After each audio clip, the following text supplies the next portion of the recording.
Hello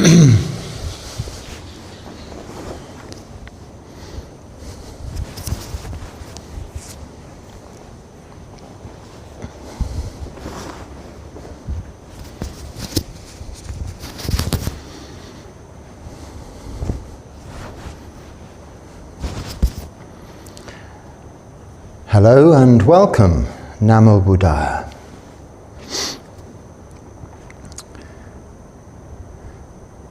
Could you offer some words of advice for meditators like me who have extremely restless minds and are unable to maintain focus for more than a few seconds, or at least that is how it feels?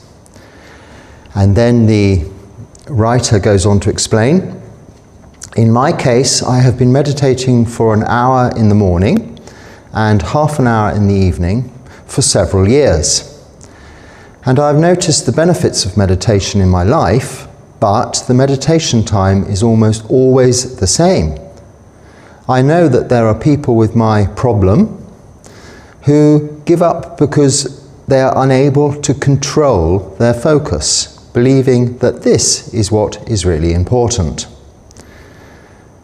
And then they go on to say, I know you've talked about this topic in the past. For example, in a talk you recommend counting up to and down from 100. But I think it would be good for us to hear about it again and again and again. So yes, again and again and again. Like our practice, the more we do something, we practice something, the more we better enable ourselves to do that. But we must be careful when we're practicing anything, whilst we're trying to establish a good habit to replace old habits, that those old habits don't get incorporated within the good routine, habitual activity we're trying to establish. And this is no better explained to us by the Buddha in his teachings on the 5 hindrances. Those are these obstacles that get in the way of our meditation. Now, if you'll bear with me, I'm going to jump to the next question, because if I recall, I think it's to do with exactly that same problem, and is also, in some respect, the answer to that age-old question. So, here we are. Hello Bante, thank you for your great Dharma, you're welcome. In one of the chanting books there are verses called Auspicious Victories, where it describes battles with Mara and such. Is this describing the temptations and battles to his enlightenment? What are they? Yes, it is. This is the Jamangala Suta, a very popular sutta, and one that's often encouraged to be learned and recited by monks daily. It is a somewhat poetic teaching, and nevertheless a very beautiful set of verses when recited, and often chanted with a slight melodic tune to it. I'm never quite sure of the reason for that, perhaps because it is so popular. Auspicious victories, it sounds like some battles, doesn't it? Winning wars. And this is what the Buddha set out to do. He set out to sit at the foot of the Bodhi tree and not to move until his enlightenment. Now, of course, he'd established these parami, these qualities, throughout his lifetime as the Bodhisattva and previous countless lifetimes before that. So he was well equipped to face these battles, what were these battles? And the questions you're asking me here are, is this describing the temptations and battles to his enlightenment? Are the victories and battles against Mara? Now, Mara is the personification of these 5 hindrances. Now, just to remind you, they are liking, disliking, laziness or tiredness, distraction and doubt. Or specifically, sensual desire, aversion, lack of energy, restlessness and worry, and doubt about everything. And these are the specific obstacles that get in the way of our meditation.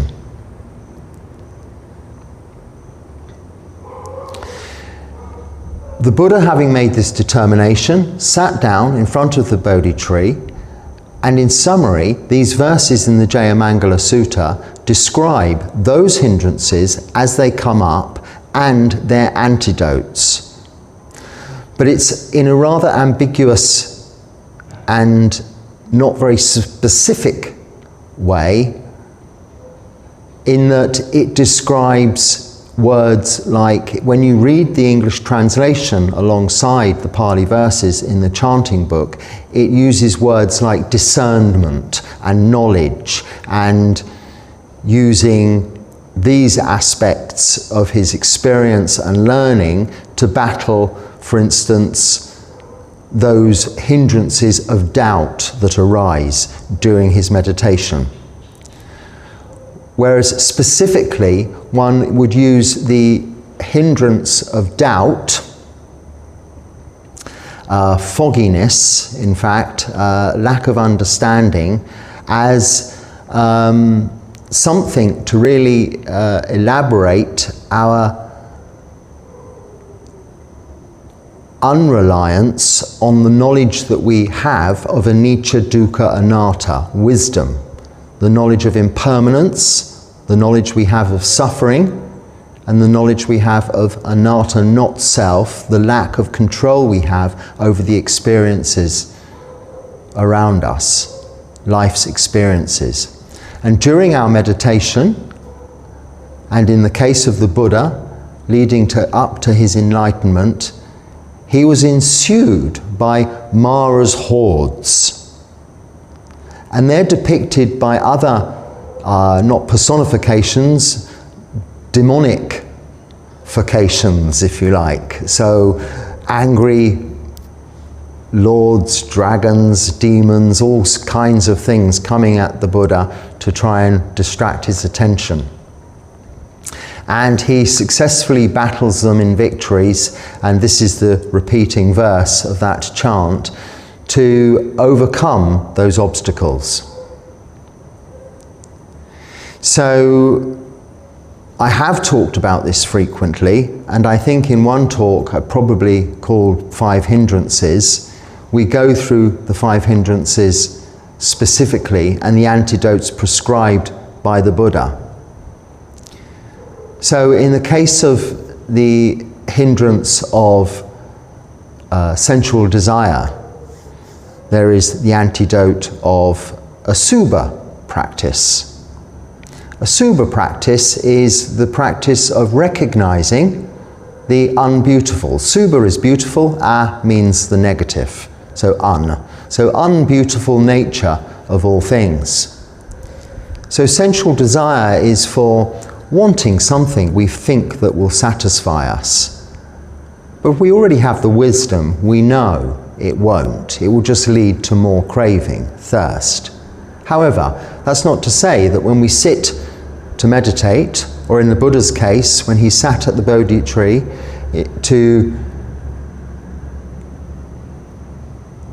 determined not to move until his enlightenment, these sensual desires still come up, despite our wisdom.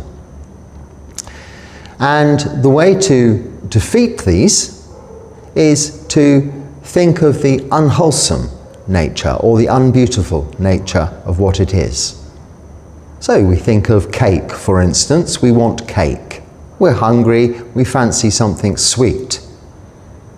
So all we need to do for the antidote to that is think of cake as it is and what it is we desire.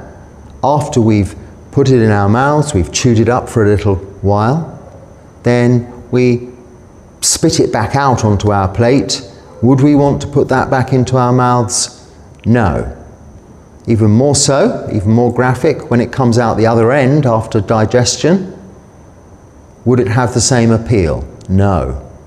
This is just bringing our mind's focus away from what it is we want to the unattractive nature of that item. It's not saying that it's repulsive, it's disgusting. It's just knowing, reminding us of the wisdom we already have. That's the first of the 5 hindrances, the first obstacle. Now the second might be aversion, not wanting something to be the way it is. And this can be often, in the case of meditation, a distraction, a noise. Now rather than trying to change that, we bring our attention, our focus inside to what it is that we don't like about that. Now we know there will always be noise, even in a sensory deprivation chamber where there is no external sound. There will be the noise of our minds. I'm sitting in a beautiful meditation hall, Samadhi Sala, which 90% of the time is peaceful and quiet. I can hear a dog in the distance barking in the background, the crickets or whatever they are. It's not really the sound of silence, it's a creature here. Maybe a little bit later on, some birds, some squirrels, sounds of nature, a seemingly perfect environment. But if there are some outside external sounds all of a sudden, for instance, for example here, a passing train, it's not very often, but when there are, it's very much more noticeable because it's coming through a silent environment. Whereas if we were living in a very busy and noisy place, which we thought was difficult for meditation, that would not be so noticeable. So wherever you go, there's the same problems in different manifestations, and this is what that Jamangala Suta is describing, or the chanting version of that Jamangala chant, Jamangala Parita or chant. Paritas means protective verses, so it comes under the section of protective verses. And it's usually understood by devotional practitioners as something you chant over and over again to protect you, as a protection. But that's rather a religious side to that chant and view of that chant, whereas what it's really describing is the true experience of the Buddha when trying to meditate towards enlightenment of these hindrances and his battles with them. Poetically and graphically in the depiction of these battles, but more as a way of describing the reality of what he experienced. So fighting doubt with wisdom, for instance. Fighting sensual desire with asubha, the unattractive nature of things. And then with aversion, we battle, we fight that hindrance, that not wanting something to be. And usually and very often it can be that when there is a noise, we are blaming the perpetrator of that noise, that sound, from where it's originating.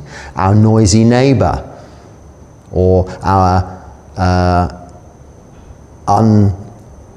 inconsiderate landlord, or our, I don't know, our family, our immediate family around us. All of the things that we consider are disturbing us in our meditation are actually only part of everyday life, and not things that we can get away from wherever we go. And even if we do, we take with us our own disturbing, noisy minds.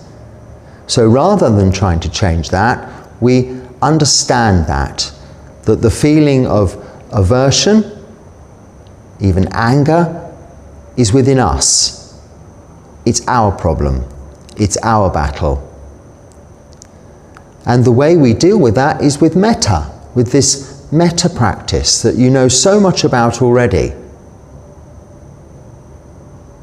But this is where we use metta practice. We recite the verses on loving kindness, or we just think of how we can have loving kindness for all beings, whether they are ourselves, those that are near and dear to us, those that aren't so dear, and even those we don't like, near and far away,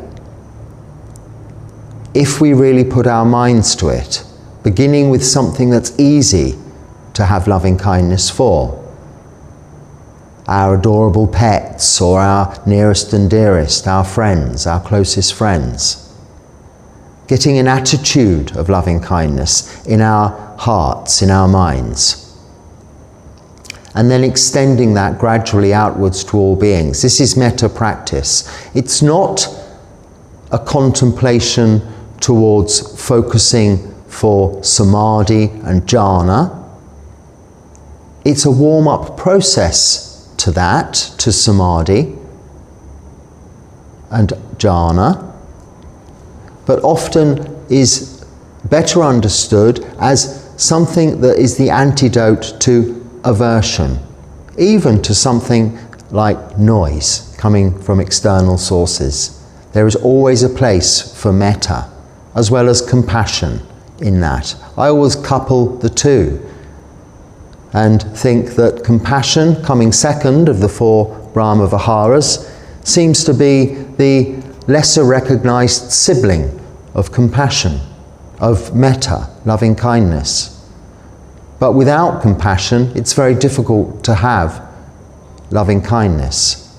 And without loving kindness, it's very difficult to have compassion. As well as those other siblings, mudita, joy for others, and upekkha, equanimity, that comes from this overall practice. So this Jamangala Sutta is describing what it is that's getting in the way and providing us with the antidotes. So please look up talks where I have explained the 5 hindrances, each and every one of them in detail. And alongside with that, if you read the English translation of that Jamangala Sutta, then it gives an alternative and expanded poetic version of that. How the Buddha himself fought off these fighting hordes of Mara.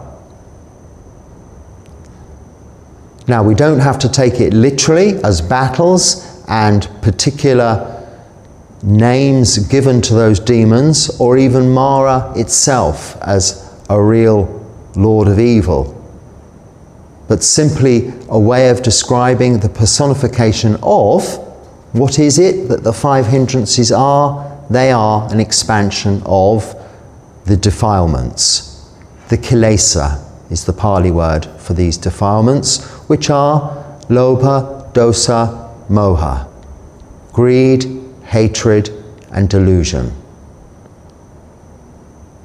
Now, your question, back to the first question, is you are unable to maintain focus for more than a few seconds, but you've been practicing for an hour each day and a half an hour in the evening each day for a couple of years now, several years now, and this isn't improving.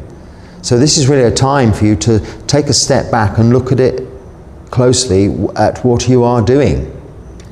Because if you've been practicing mindfulness throughout all of your daily activities, sati sampajana, appropriate mindfulness in all situations, and you've been sitting developing samadhi for an hour in the morning and half an hour each day, and you're still unable to maintain any focus, then there's something that you're not picking up, you're missing, because by now I would think that you'd be more able to focus on your meditation object for longer than a few seconds.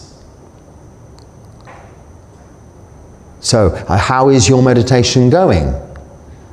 Is a question that you should ask of yourself.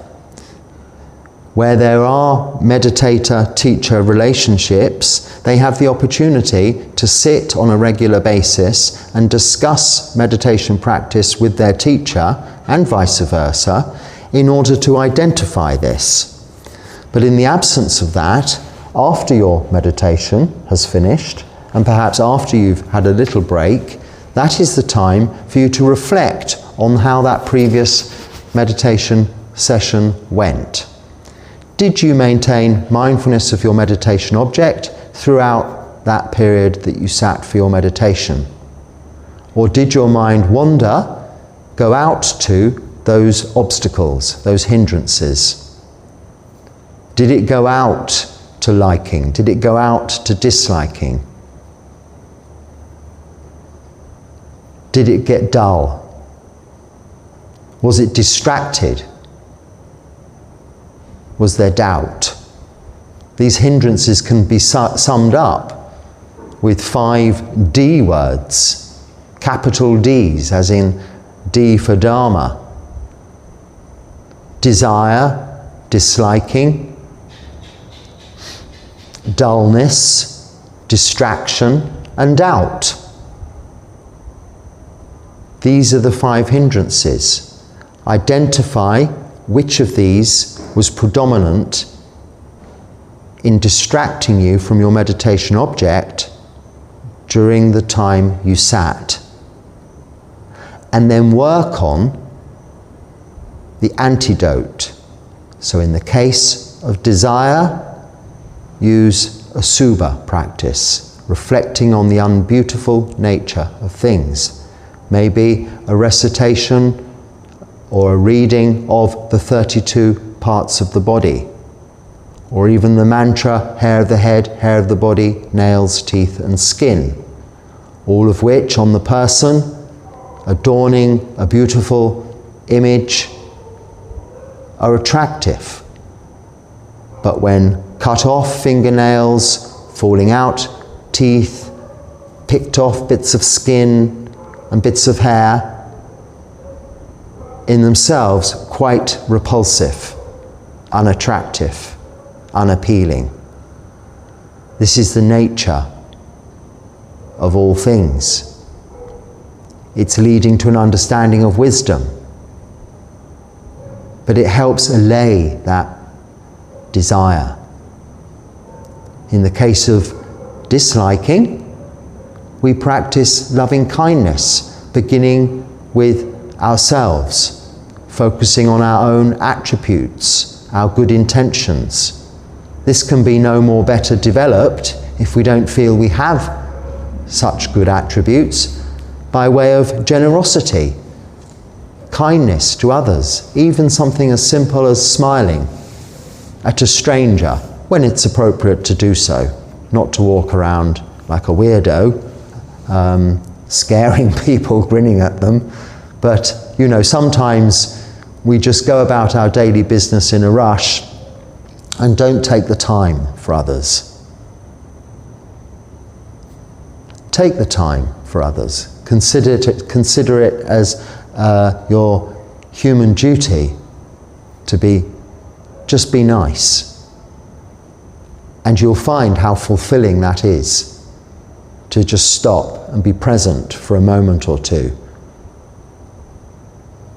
Not for conversation, it's seconds, milliseconds. But body language goes a long way to make others feel good, and ultimately make you feel good. This is how we get over aversion. This is bringing mindfulness and these practices of metta, loving kindness, Asubha practices, into our daily lives, into all of our daily activities and experiences. Now this will be reflected when you sit down for your formal meditation. Now, I'm not asking you the question, but you must also be keeping all of the 5 precepts, even the 5th. Absolutely no intoxicants, ever.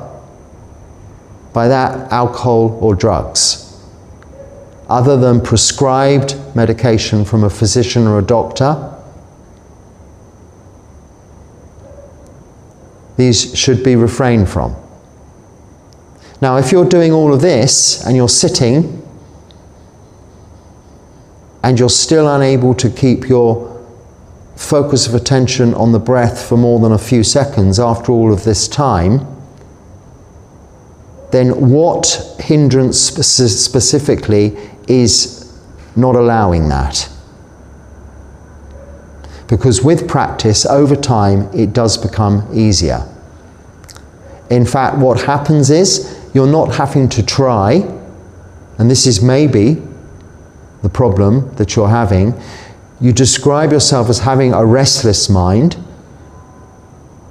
Well, restlessness is not really, you say extremely restless minds, describing this as many people.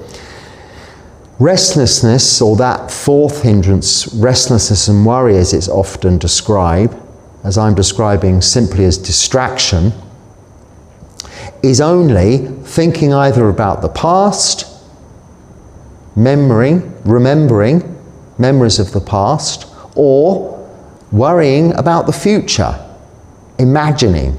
So it's either memory or imagination, both of which are unreliable. Memory is very unreliable. We are very selective in our memories. And subconsciously our minds bring out specifics within our memories. We have no control over that. We don't try to control that. Sometimes certain activities bring up a certain thought. Have you ever noticed that? And you never think this thing until you do that activity again. And then you don't think about it again. Next time you're doing that regular activity, the same thought comes up. But for the life of you, you can't find the connection. What is it? Why do I think that every time I do this? It doesn't matter. It's just an example of how random and mysterious memory is, even though it should be just facts that have happened being recalled. It's not that straightforward. So don't go there. It's happened, it's the past, it cannot be changed. The Buddha knew that, and he fought Mara's hordes with that knowledge, that wisdom. And in that Jamangala chanting is very graphically described with spears and arrows and everything that goes along with it. We leave the past where it is. We've made the determinations to stay in the here and now, present moment, with our meditation object. Or our thinking brains are worrying about the future. This is still restlessness. We do not know what will be happening in the future. We cannot be sure of being alive, even living beyond anything further than this breath. So for this meditation we're sitting without concerns about the future. We can pick that up again after the meditation. Keep reminding yourself of this. Not whilst you're sitting, but throughout all of your daily activities. This is when we have time and opportunity for reflection. So often, meditators think meditation, hour in the morning, half an hour in the evening, is it. That's time for Buddhism. I'm now practicing Buddhism. I'll meditate in the morning and in the evening. The rest of the day just going about doing everything as they always have. without incorporating what they're learning from their meditation, the insight coming from that, vipassana, seeing clearly into the characteristics of existence, anicca, impermanence, suffering, dukkha, anatta, nothing in your control, into their daily lives. This isn't some separate hobby, some separate religious practice, a club where the doors are shut at the end of the session and not open again until the next visit. No, it's a training of the mind to deal by way of practical application with everyday situations. So incorporate what you're learning into your everyday lives, maintaining mindfulness where you can on the breath or your meditation object, maybe a mantra, throughout your daily activities. Where you're having to focus and concentrate on what you're doing, you put that aside, but you maintain absolute mindfulness on that it is that you are doing, what it is that you are doing. Focus and attention on the job in hand. Concentration. You're developing concentration not only when you're sitting for meditation, but throughout all of your daily activities. Not thinking about what your job you're going to be doing next when this job is finished. If you have difficulty with that, incorporate time management and practices of that nature into your working life or into your family life or social life. Make to-do lists in order that you don't have to think about the next task. You've written the next task on a piece of paper, you've prioritized, in order that it won't be forgotten. You can really fully focus and concentrate on what you are doing now, in the present moment. When that is finished, you can pick up the list, that's next. Whilst you're trying to remember the next thing and how you're going to do that, you're not doing the current thing properly. So use the gifts we've been given. Hands, pencils, paper, writing, or devices, whatever it may be. But not notifications that are going to come interrupting what it is you're doing now. Turn all of those off in order that you can concentrate on what you are doing. And this is the same with your meditation. So the only explanation I can have for anyone who's experiencing this same situation, having been meditating for a long time and unable to maintain focus for more than a few seconds, is that it's not that you're not doing it correctly, but you're just doing it in a perfunctory, routine manner. Sitting for an hour every day is not meditation. That's just sitting down. You really need to sit at the beginning, and as the Buddha made his determination at the foot of the Bodhi tree, be prepared to wage battle on Mara's hordes. It isn't just a protective verse, it is an instruction, albeit an elaborate and poetic way of describing what it is. Understand what's getting in the way of you focusing on the breath. Desire, disliking, dullness, distraction, doubt. Doubt not so much if you've had the determination to keep at it. Distraction, yes, as you describe, restlessness and worry. This can be the antidote to this, is understanding that all of that restlessness and worry is outside of the present moment, where there is only the meditation object. So I hope that helps with your difficulties there, and I would draw your attention to the chanting book, or even I think on this channel on the chanting playlist, when I was in India in 2 or 3 years ago now, 3 years ago, I think I do chant the Jamangala Suta several times, and on occasions even with the English translation. You can find those even if you search Jamangala Suta English Buddhist Monk, it should come up. But just read the verses in the chanting book and the English or in your own language translation of those, and they're a little misleading because they don't directly correspond with the 5 hindrances and their antidotes as we know them, but that is because they're an expansion to make a nice poetic verse. But they give some indication as to the importance of the determination to fight off those hindrances. And what are we doing there? We're trying to recognize, understand, in order that we can eradicate the defilements, kilesas, greed, hatred, and delusion. And it's just that. Okay, the next question. In one of the that's the one we've just had.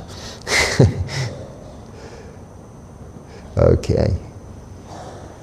I'm seeking guidance about a long struggle with my mind. I think this is going to be the same answer. Since childhood, I learned to escape the present moment by going into negative and painful thoughts. It helped me cope when I was young, but now it feels like I'm fighting myself whenever I try to be present. I learned to escape the present moment by going into negative and painful thoughts.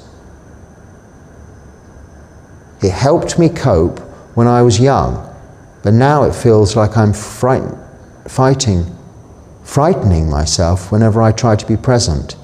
Okay, reading on. Sometimes a younger, fearful part of me feels very strong, and I do not know how to meet it with wisdom and compassion. I sincerely wish to learn how to be present more gently and peacefully. Okay, so I have just really described what you need to be doing.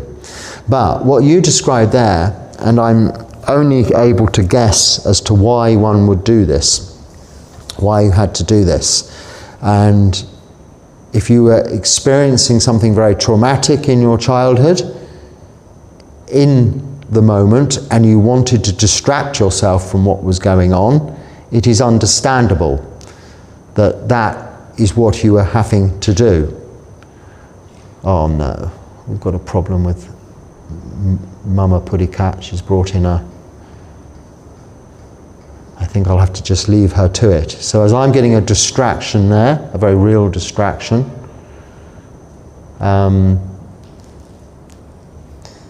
she's crunching up something she's killed, which is very disturbing. But anyway, I'll carry on. There's nothing I can do about it now. So, back to your situation. As a child, you were experiencing something and you chose to escape that present moment by going into negative and painful thoughts. Well, in Buddhist practice, we do quite the reverse, quite the opposite of that.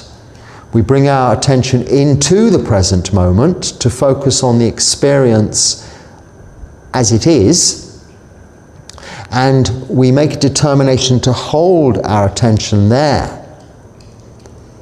Now, of course, if you're going through something quite traumatic and terrible, you mightn't want to do that, but as an adult, you are able to take yourself out of that situation physically, or make changes to that situation where it is possible. But for instance, where we're experiencing pain, we can try varying methods. Ignoring it is often quite difficult. Focusing on pain as a specific thing, physical pain I'm talking about, is one way of bringing our attention to the pain, into the present moment, and seeing how it's continually changing, not always in one place, and by no means permanent. It has the same impermanence as any other phenomena. This is one way of dealing with it. That might not be possible. It might make it feel worse. So we can try and alleviate that pain by moving or doing something about it. But we might have to just put up with it and get used to it. We never want to, though, however, create negativity or painful thoughts. Rather, we want to replace those with wholesome thoughts, replacing unwholesome mind states with wholesome mind states. Like driving in a peg to push out another. We use metta, loving kindness, to replace thoughts of hate. We use those practices of asubha, the unbeautiful nature of things, to defeat lust, desire. So hopefully the previous explanation of the Jamangala Suta and people's difficulties maintaining focuses as a result of hindrances can now help you in your adult life overcome this situation that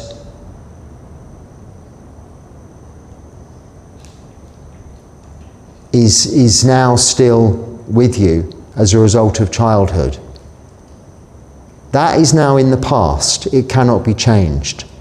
Focusing on it is causing you suffering, difficulty. Oh, that's quite revolting. If you really wanted to experience some real asubha practice, you could see what sweet dear Mama Puddy cat, whom is so adorable, is doing over there in the corner. It takes nothing away from how sweet she is as a mother pussycat, but eating what she's just eaten is quite abominable to see. Anyway, less of that and more. We replace that thought with thoughts of loving kindness and compassion. She's, I think, having more kittens, and she needs protein, she needs nourishment, she needs feeding. And that's what she's doing. So as much as I have compassion for the poor creature she's eaten, I also have compassion for her, whom has eaten it. And she's cleared up more or less every little last morsel. So nothing for me to go and clear up now. If I'd interrupted her, there would have just been a horrible mess. Anyway, excuse me for the distraction. Here she comes. You might see her going off to my right now. Full of rat. Anyway, so I hope that answers or helps you towards the difficulty there. I'm fighting with myself whenever I try to be present.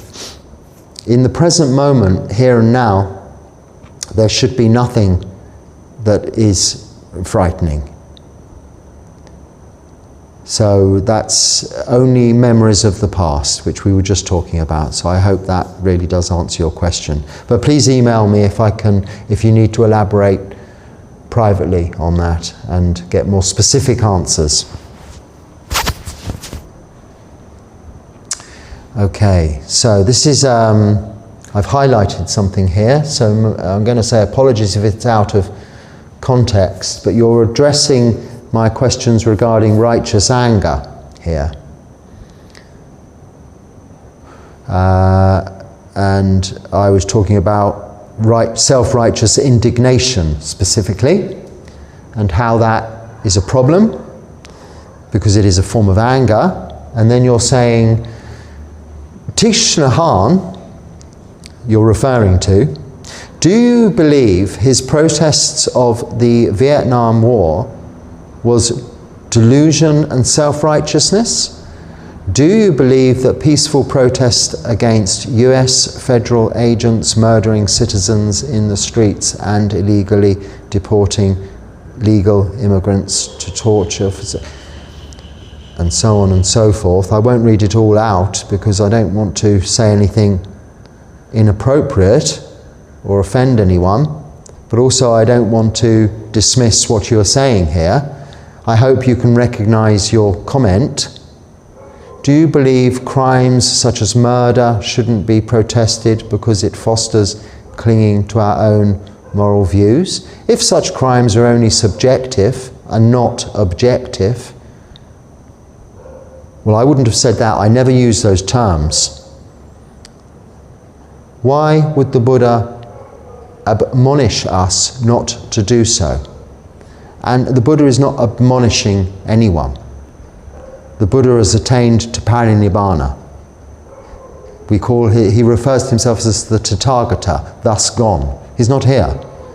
And no one is going to admonish you if you go about, if you have peaceful protests. I think they're probably allowed legally or whatever.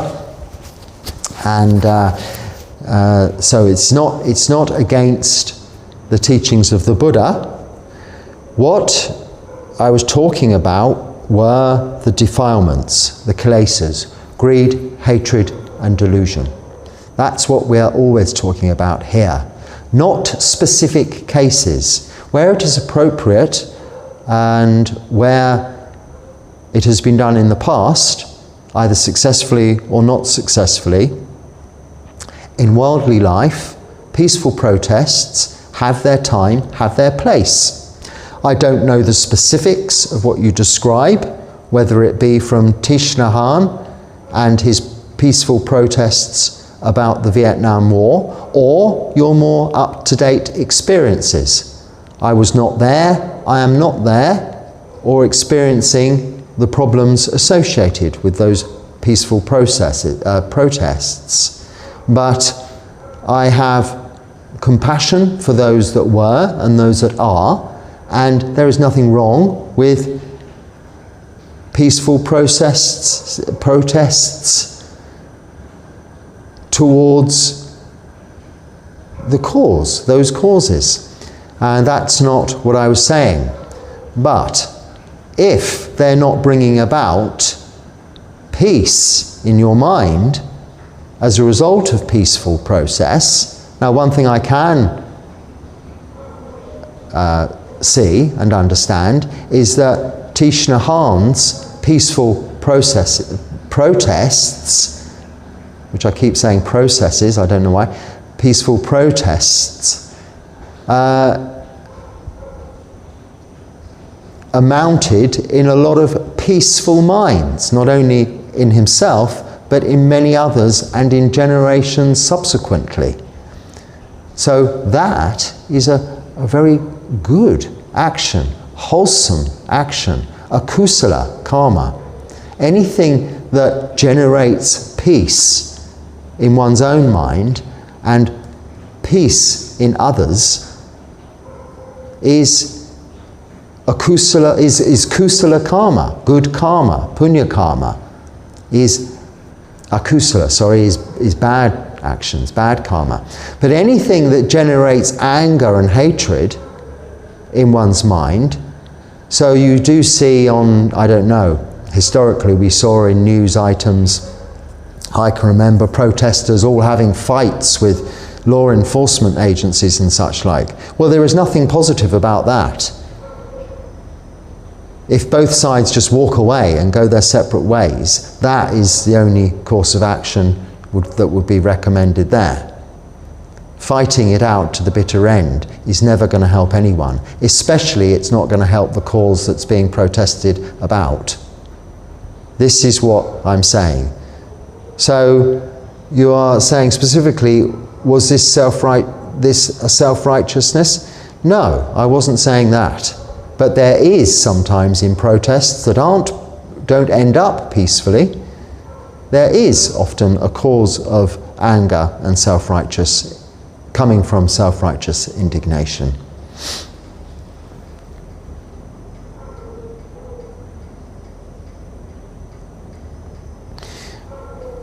But always ask yourself the question,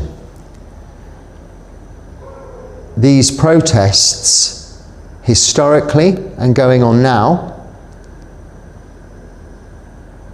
and have been going on, have, yes, to some extent, there have been changes throughout history, radical changes.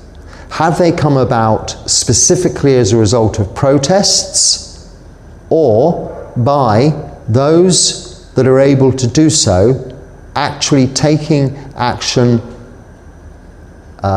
in a peaceful way,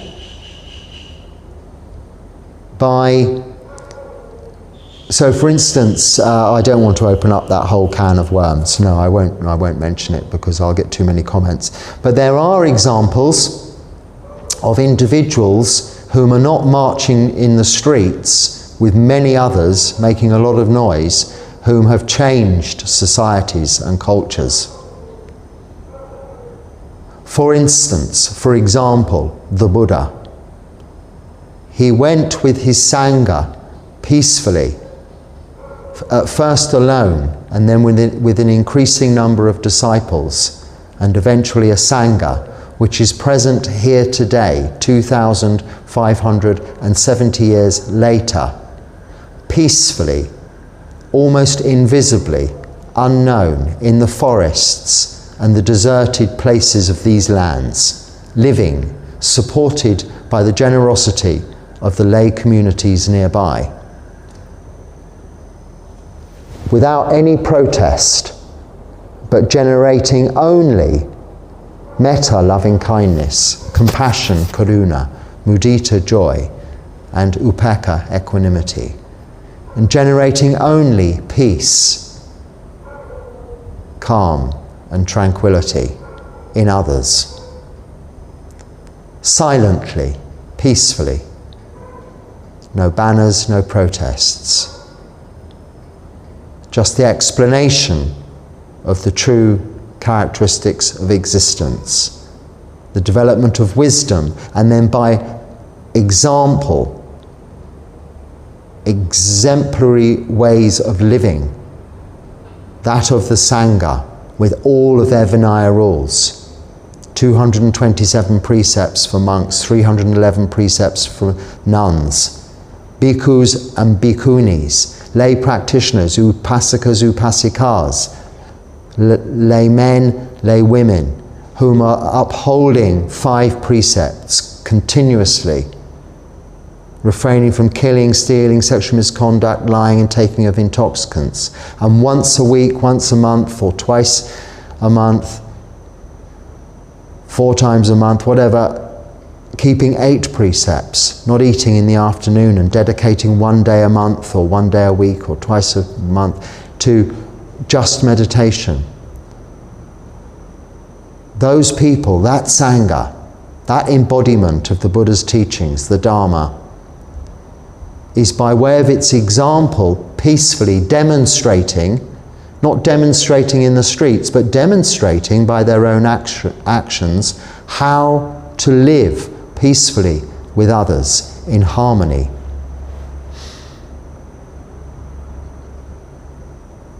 So that is what I was saying.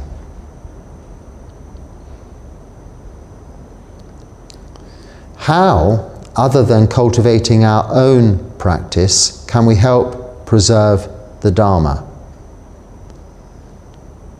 Well, by exactly that, by living in accordance with the Noble Eightfold Path. Sila, moral virtue, samadhi, meditation, and panya, wisdom. So you keep all the precepts, you practice meditation, and you develop wholesome mind states, reduce unwholesome mind states. And by that example, as I've just explained with the Sangha being the prime example of that, the Dharma is preserved and has been preserved throughout millennia, 2,570 years now.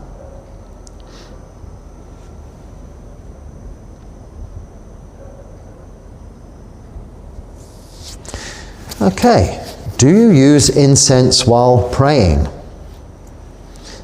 I don't pray because there's no one to pray to. Pray as in praying, like this, in church, in religious sense. The word pray means pray, it's ask, I'm asking. So when I'm chanting in here, the morning chanting, every day, these are reflections on the teachings of the Buddha, or reflections on the qualities of the Buddha, the Dharma and the Sangha. None of these reflections are asking for anything, but reminding ourselves how we can help ourselves. Use the Dharma, the teachings of the Buddha, with whom we've taken refuge in, his teachings, and the Sangha, whom give us the support, or as part of the Sangha, support others, how we use those teachings to help ourselves. So it's not praying. And yes, I do use incense. We use incense to create the nice atmosphere, nice smelling atmosphere. It's not necessary. I've got some beautiful blossoming trees and plants around in the gardens here now. One in particular is a coffee tree, and it's blossoming beautifully at the moment. And in the morning and in the evening, the fragrance is absolutely outstanding. So I've been not lighting my incense for that reason, because I don't want to just take away from the attraction of outside. But in here sometimes, yes, we light one incense stick there we're offering incense by way of mindfully reminding ourselves of offering something of value, aesthetic value, and sensory value to our teacher, out of respect. It isn't prayer, it isn't worship. So yes, I do use incense. And it's a very nice action, like lighting candles, offering flowers. These are all good, wholesome actions of body, speech and mind, and help create a nice atmosphere in the environment in which we meditate and practice. Okay, if this is a short one, I think this should be the perhaps last question. With this talk about righteous indignation, what's the difference between the thought process of a normal monk and a Shaolin Kung Fu, So Hei? Or if Thailand had warriors? So I don't know.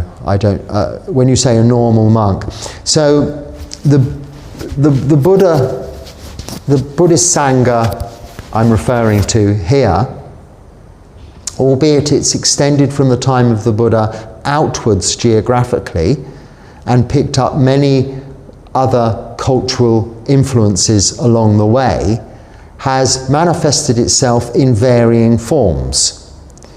Now, having ordained myself in India and part of what we call the Theravada tradition of Buddhist monks, to me that is normal, because that is what I've become used to. But as it extended out further, and you hear of the Shaolin temples of China and the Zen monks of Japan, with other practices, I am not experienced in that. But with all schools of Buddhism and traditions, the core teachings of the Buddha are the same. If they're not, then that is not Buddhism. They are not Buddhist monks. They're not in the lineage of the Buddha's Sangha. That is something else. It's not to say that it's something better or something worse. It's just something else, something different. So what we're talking about here are the practices of harmlessness and development of loving kindness and compassion. And one of the first and foremost teachings of the Buddha, the enlightened one, the perfectly enlightened one, was that anger can never beat anger. Only loving kindness can replace anger. So fighting with Kung Fu other than purely self-defense, to preserve one's own life without harming another, in extreme situations which are most unlikely in most people's ordinary existences, are not part of the original Dharma and teachings. So put all of those notions and movies, storylines aside, if you're interested in Buddhism, and focus on what we're talking about here, which is really not Kung Fu. That's not to say, I mean, I was brought up on the TV series Kung Fu, which was probably what first instilled in me a sense of there is something else, there is something alternative. There was this wise old blind master monk teaching this young person a better way of life. And there's so much wisdom in those teachings that are offered, in that, you know, what is a very mundane but very spiritually aware 1970s TV series. But subsequent adaptations of that have become more focused on the fighting itself and the aggression and the using good to fight evil, the old Marvel Comics hero kind of power over evil scenario. The original Kung Fu series and the practice of Kung Fu is nothing to do with that, is non-violent. And two, a very good example of self-defense without harming others. But it's developed into something subsequently. As for Thailand and warriors, well, I don't know much about that history of Thailand. So, on that note, I hope there is something useful you can use in your practice. If not, just let it go and don't let it bother you. Until next time, be happy and stay well. Sukhi Hotu. And once again, apologies for the slight distraction amidst that talk. Can't be helped, we're in a real environment here. No editing is done afterwards or pre-planned preparation before I sit down to talk to you. I don't even know what question's coming next, so usually. Today I had looked at the first two, so I was able to put them together. Even though the third also, I think, was part of the same question. So good. Until next time, be happy and stay well. Sukhi Hotu.